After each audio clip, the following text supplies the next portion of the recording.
You're listening to The Art of Imperfect Adulting. I'm your host, Amy Stone. Here, I share stories from real people navigating the adventure that I call adulting.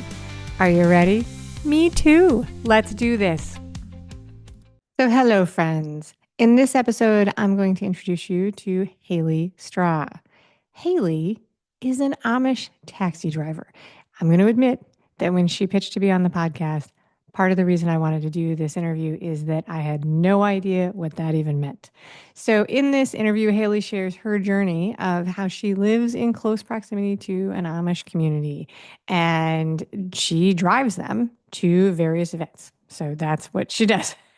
Haley doesn't just drive the Amish along the way, she began to document her experiences and share that. So, if you were like me and you did not have any idea what an Amish taxi might be, you won't be surprised that, of course, one of the questions that I ask is, how did you get started doing this? How did you find out that this was even a thing? And that question actually connects to her deeply personal story of ending a 22-year marriage and questioning her faith. So, a small production note before we get into the interview, we did have a tiny bit of audio trouble when we were recording this. The audio volume, when I listened to the recording, is actually very strong and fine, and your experience as a listener should be great.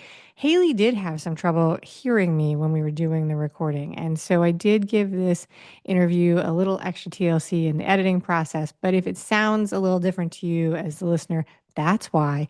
If you watch this episode on YouTube, you'll actually see Haley get very, very close to her speaker so that she can hear me, which is very sweet. And with that little production note out of the way, are you ready to hear about Amish taxis? I'm ready. Let's go. Haley Straw, welcome to the Art of Imperfect Adulting. Yeah, I'm glad to be here. Yay. All right. I'm happy you're here. Are you ready for a fun chat? Yes, let's do it. All right. So I begin every interview by asking people where they are. So, where in the world do you call home? In the Show Me State, You're here. Missouri. Show me state, Missouri. All right. And in that'll, I think that'll come back into our conversation when we talk about what we're talking about today. So I like to ask people before we dive into the topic of the day, I like to ask people a little bit about themselves, not about their family and not about their job, but if you would share with us a little bit about a hobby or a pastime or something you want to share with the audience. I love to forage for food Forage. and medicine. I can't grow a garden to save my life, but God does. So I know how to harvest and utilize wild plants. Yeah. Fantastic. I've gotten a lot of answers to that question, but never foraging. That's an excellent answer. We could have been a whole other podcast. Okay. So, what we're going to talk about today is actually two choices that I think that you have made in your life that are probably connected. One is leaving a religious community, and the other is becoming an Amish taxi driver. Does that sound like something we can talk about today? Let's do it. All right. So I have a lot of questions, and maybe not about exactly what you're thinking about it, but I think the way this might go today is I might walk you through this kind of backwards. Let's start with that if we can. I don't actually even know what an Amish taxi driver is. So can you start by telling us what an Amish taxi driver is? The Amish, they drive horse and buggy for their transportation. The max speed I've seen a buggy go is 10 miles an hour. So if they want to travel farther than the horse and buggy can take them, which would probably be reasonably 10 miles, so right inside their community, then they hire a non-Amish person called an English person, typically with a big van. They like big vans because they have big families, and they hire them to drive them other places like to doctor appointments, to weddings, to funerals, to family reunions. They love to go to auctions. And so, very good. Okay, so you drive a van and you are transporting Amish families. Okay, so how did you come to be an Amish taxi driver? How did you even find out that this was a job? I didn't know anything. We moved out to Missouri from Portland, Oregon 10 years ago. I have 6 children. We had a maxi van, right? Big van. And I went to an Amish house asking for salt. Sometimes they will sell things from their homes. Like most communities have a dry goods store. So I went to the dry goods store. They didn't have what I wanted. So they directed me to this Amish house. And so I went to the Amish house and I asked for salt, and they had salt. And then when I was there, a guy ran out of his goat milking barn and he saw, I actually had my big pickup truck at the time when I was driving to the grocery store, but he saw my big pickup truck and he said, we need drivers. We pay really well, 75 cents a mile. Will you drive for us? And I'm like, whatever you're saying, dude. And at the time, were you looking for a job? Was this something that you needed in your life? Were you looking for something to do? I was ready for an adventure before I left, and we'll talk about this later. I'm sure my marriage was already broken. It was already on the verge of completely collapsing. And my husband was struggling to find a job here to feed our big family. So it was an opportunity to contribute to the family. And it was something that I could do and take my children one or two at a time with me on these trips. So I thought, Okay. why not? All right. Okay. So the job found you is actually what happened then. Now, how long have you been doing this? How long have you been doing the Amish taxi driver gig? 10 years.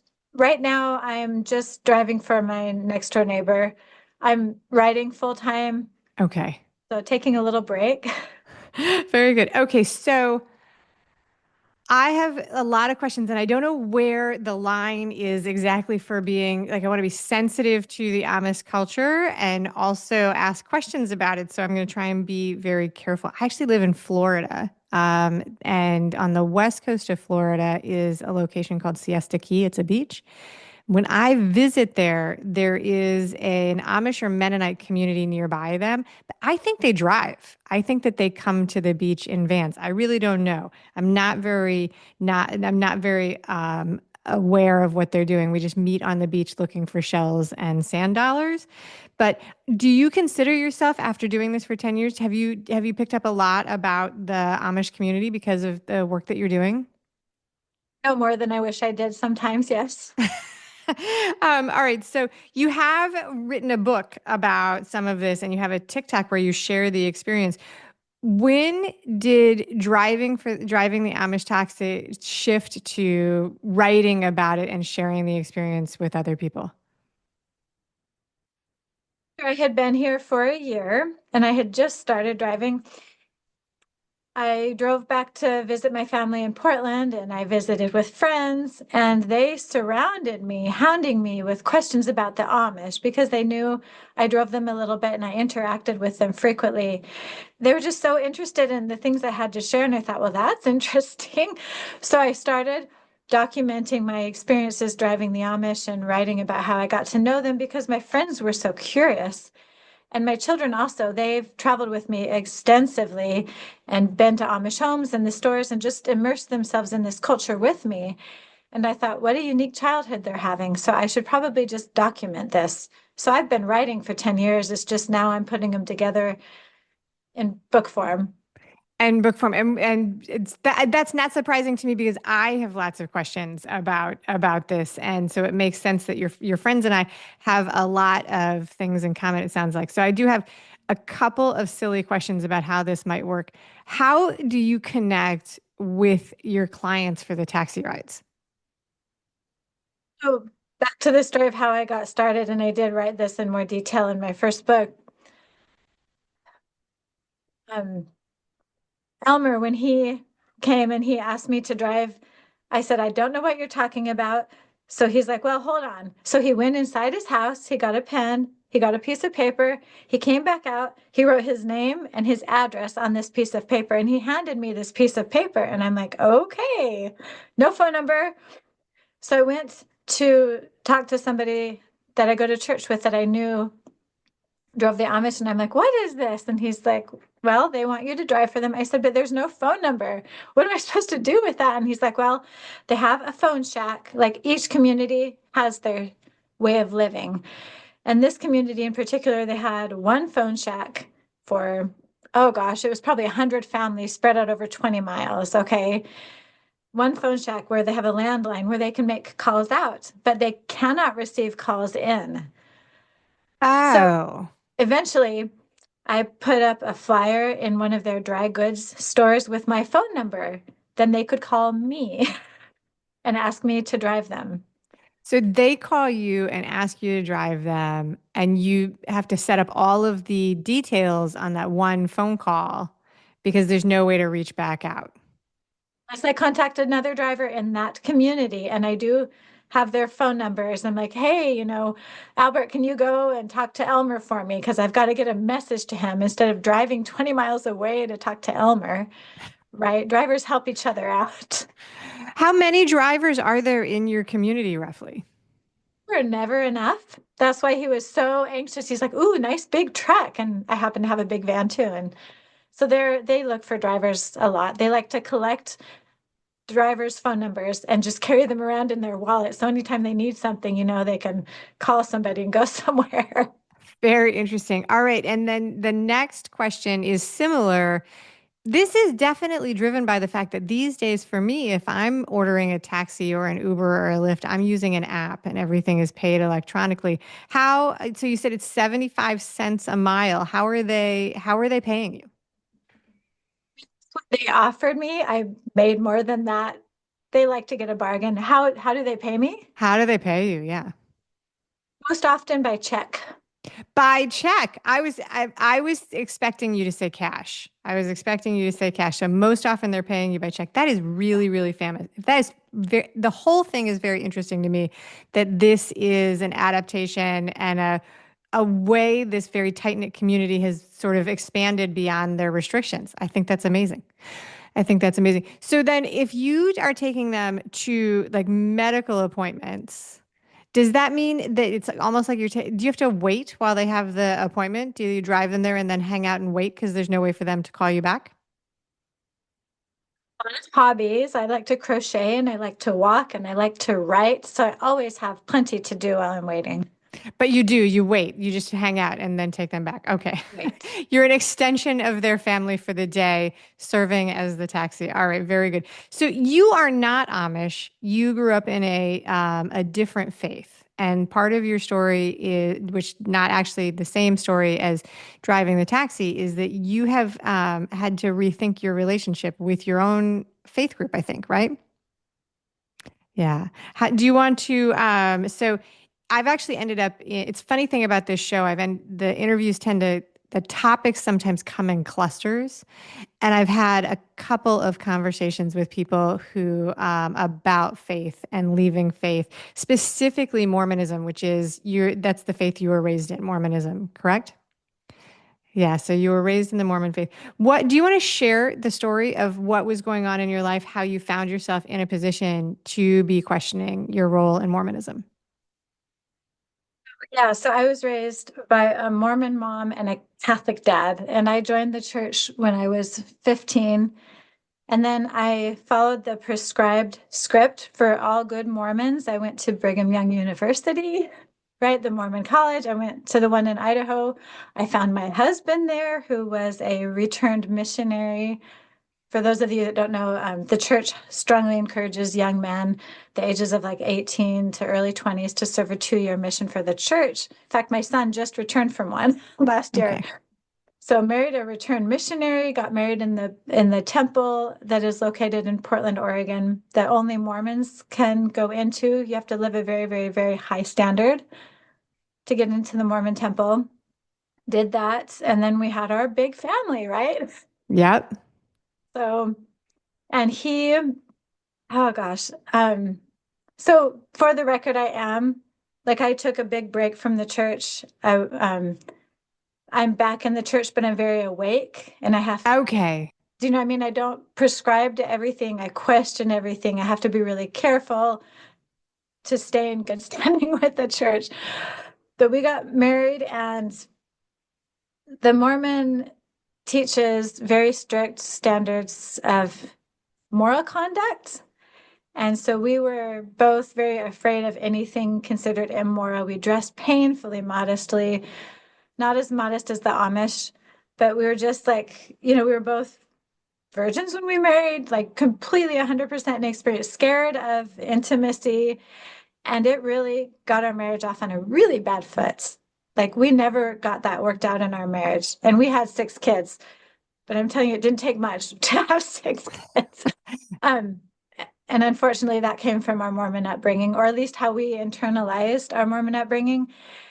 And my ex-husband really struggled to provide for us. We were in poverty most of our married life. And after we moved here for a fresh start, we were still in poverty.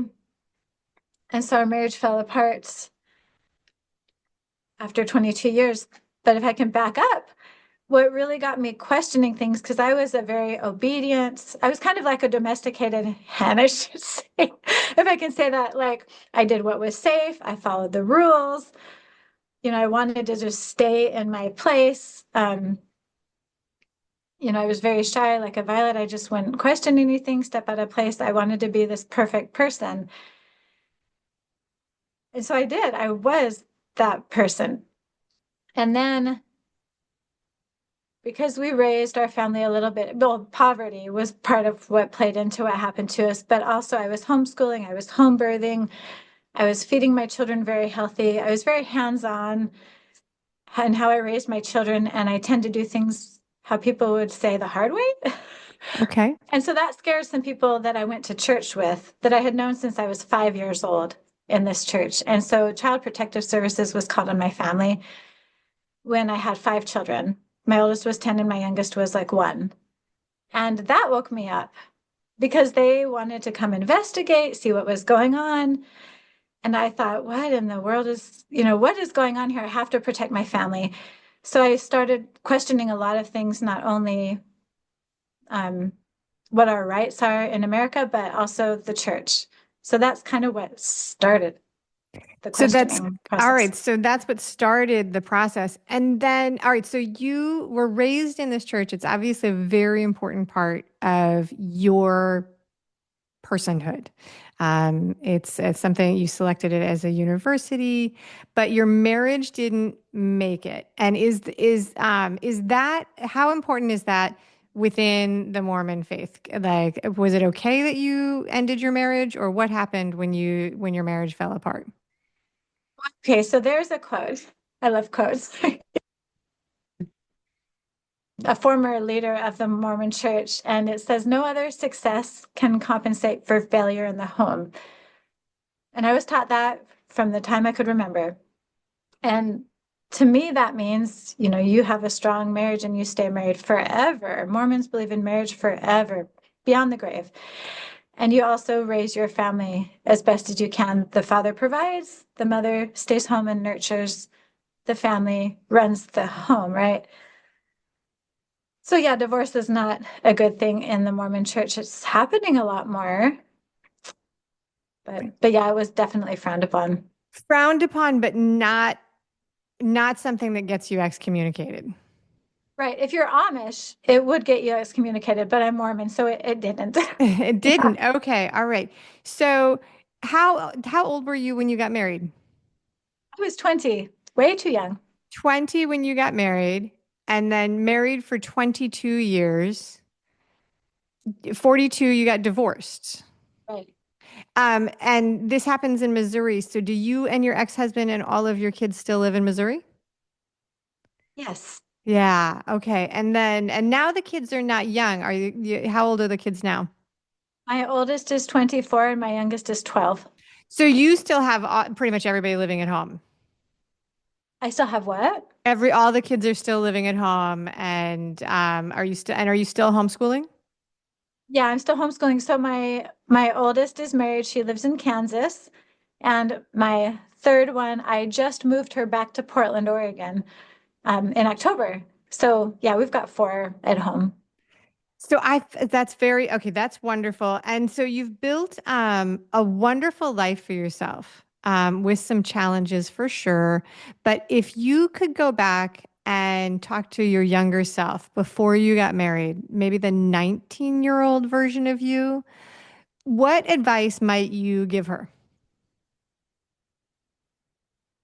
I had no confidence. My mother left me and my dad when I was 2, and that caused me a lot of turmoil. And how I responded was I hated on myself. I thought I was worthless, right? Your mom actually leaves you, is not involved in your life, moves to another country, like completely gone.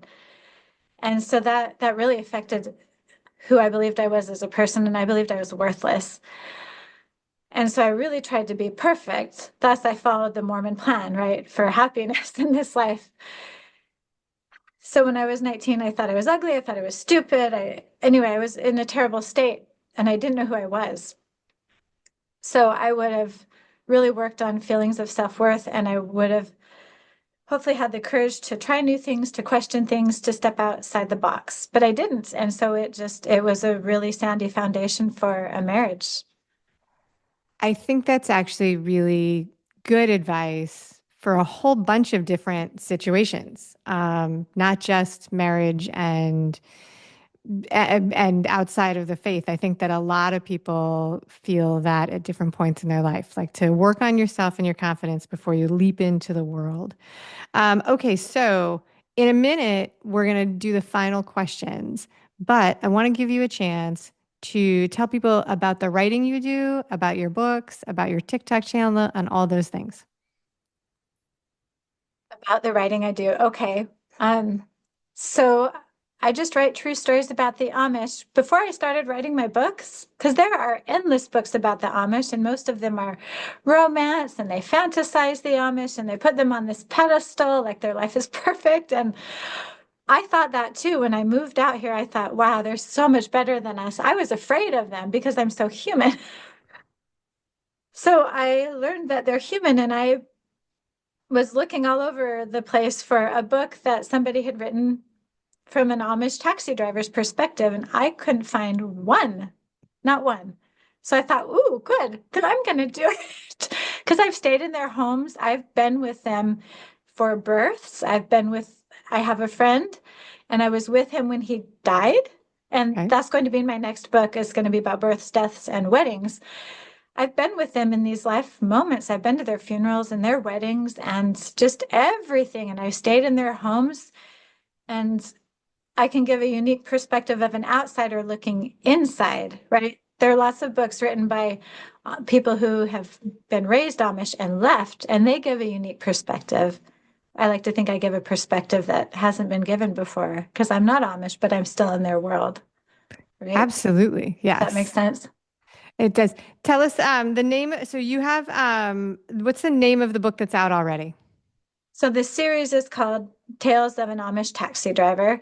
I've written Okay. 2 books in this series, working on the third. The first one is my journey into the Amish world. It's how I became acquainted with the Amish, my first experience in an Amish home, my experiences driving them and getting to know them, and how silly they are, because they are hilarious. They're full of antics. Okay. And then the second one I never intended to write. It was 2022 winter, and it was brutally cold, like in the negatives without the wind chill in the whole Midwest corridor. And everything that could go wrong went wrong on these 3 trips I had, except for everybody lived. Yeah, I think that's the only thing that went right. Everybody lived. So that became a book called Amish Christmas Mishaps. Amish Christmas Mishaps, Tales of an Amish Taxi Driver. I love it. I love it. And you also have a TikTok that you update with some of the small stories that you share so people can find you there. And I'll put the links to both of those in the show notes. I always encourage the audience to subscribe to my email list at imperfectadulting.com because then I just email you those links directly. Okay, so I'm going to ask you 3 questions. The idea is that you just answer with whatever comes to mind when they're not related to our conversation before. Okay, so, but because you are a TikToker and you have a TikTok account, who is somebody that you follow on TikTok? What's a favorite account that you have on that you watch on TikTok? Get in trouble if I just pick one. So there are a few ex-Amish. Eli Okay. Yoder, have you heard of him? No, all of this is outside of my wheelhouse. So teach me. Teach me, teach me. He's raised Amish, and then he left the Amish church for the worldly life, as the Amish call it, our life. And he is a truck driver, and he calls himself the preaching truck driver. A lot of Amish will leave the religion because they're looking for something else. They feel like Amish culture and religion is full of man-made rules. So Eli left because he wanted to break free from what he felt like were the man-made rules and really find a relationship with Christ. So he has millions of followers. So Eli Yoder, the preaching truck driver. And then there's another one called Milo Miller, and he actually lives in Florida. He's close to Sarasota, Florida, where the Amish gather. Yeah. And they winter. He's ex-Amish, and he's really good too. And then there's another one. Oh, my stars, he would choke me now because I'm forgetting his name. But there's another ex-Amish guy that I like to follow. Those are my favorite ones. All right, very interesting. So you're really immersed in this culture outside of just driving the Amish taxi. That's really interesting. Okay. Basic question, unrelated. What is your favorite season of the year? Say it again. Just got back from Hawaii because there's no summer in Missouri in the winter. So. All right, so summer is your favorite season. That's delightful. Okay, very good. And then this one is a little tricky, but is there anything in your life that you know that you've done, but you know you never ever want to do it again in the rest of your whole wonderful life? Divorce. You don't want to go through divorce again. All right. Don't want to go through divorce again. Very good. All right. That's a wonderful answer. That's it, Haley Strath. Thank you so much for being a wonderful guest on the show today. Thank you for listening today. I hope that you enjoy the show. And before I go, I want to encourage you to become a bigger part of the conversation. Obviously, subscribe wherever you're listening to the show. Listen to more episodes. That'd be great. Again, please write a review and tell your friends about the show. That truly is a great help for getting the show in front of new people. Okay, but more fun for you yourself, head over to imperfectadulting.com and join the email community. You'll get some free stuff right away, and that way you'll begin to get the emails about the podcast. This includes the links for the special offers from the guests, and it's the only way to get that. Also, if you aren't in the mood to listen, I actually include an article directly in those emails. Whee! Now, if you love this and you crave more time with me, Amy, as a coach, a mentor, or just adultier adult, numero uno, check out The Village. If you have a story you want to share with the listeners, I'd love to hear from you. I have an open application. Just let me know you want it. And that's a wrap for today. Until next time, remember, the journey is the destination. Ralph Waldo Emerson said that, not me. Well, until just now, I did just say it. But what I want you to hear today is that if your adulting journey isn't going the way you expected, that may not mean that you're lost. It may just mean that you're on your way. This is Amy Stone, signing off. The Imperfect Adulting podcast is created and produced by Amy Stone and Amy Says So. Anything expressed on this show is offered as entertainment, and the views of the guests may not always represent the ideas and viewpoints of the host. That's me. Amy does not intend or hold herself out to provide professional advice or recommendations of any kind.